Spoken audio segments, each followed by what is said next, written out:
Do YouTube, beleza? De ano em ano eu apareço aqui para falar alguma coisa, né? Não, mas é porque às vezes o pessoal me pergunta, né?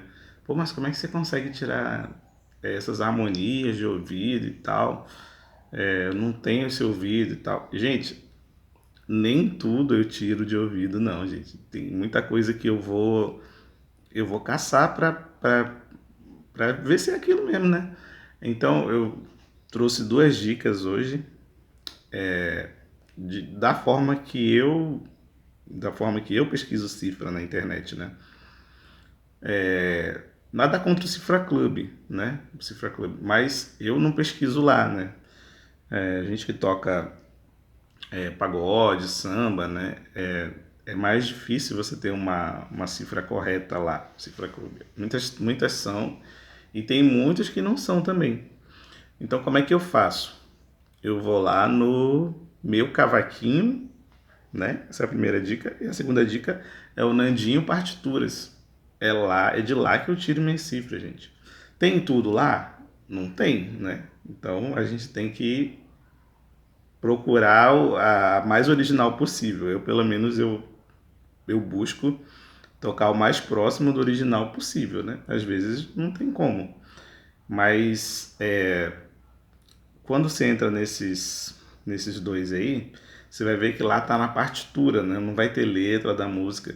Então você tem que ter pelo menos uma noção, né? Uma noção assim razoável da partitura para você saber o tempo em que aqueles acordes estão lá, né, na partitura e alguns acordes assim meio estranhos, né? Você tem que também saber como montar, né? Então você tem que saber um pouquinho aí de harmonia, né? Alguma coisinha assim de teoria para você conseguir tocar algumas harmonias que estão lá e não ficar confuso, já que não tem o diagrama de acordes, né? Então a gente precisa saber sobre formação de acordes ali, o mínimo assim para poder estar desenrolando a música.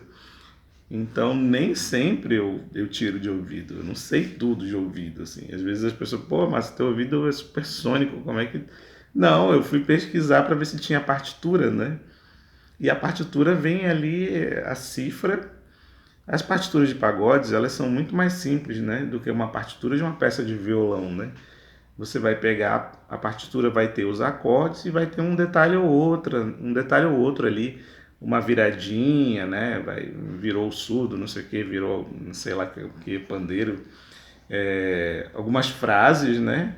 Que a banda faz e é isso, né? Partitura. Então não tem muito mistério não. Então a gente precisa saber pelo menos o básico para poder desenrolar e pegar uma cifra com uma qualidade melhor, né? Então, essas são as minhas dicas aí para a galera. Dá uma olhada lá no meu cavaquinho, Nandinho Partituras. Não sei, de repente tem gente que não conhece, né? Mas vê lá, e se você não souber aqueles acordes, alguns daqueles acordes forem dissonantes se você não conhecer, vai buscar na internet. Tem que, para a gente tocar uma música pelo menos com uma harmonia razoável, né? A gente tem que correr um pouco atrás desse prejuízo aí, já que não tem videoaula, né? De tanta qualidade assim, né? No YouTube, videoaula de samba e tal. Normalmente a gente vê muito simplificado, né? E assim, a gente tem que sair do simples, né? Uma hora ou outra a gente tem que dar uns passos maiores, né, para sair do simples. Beleza, gente, era isso. Valeu, até a próxima. Falou, até mais.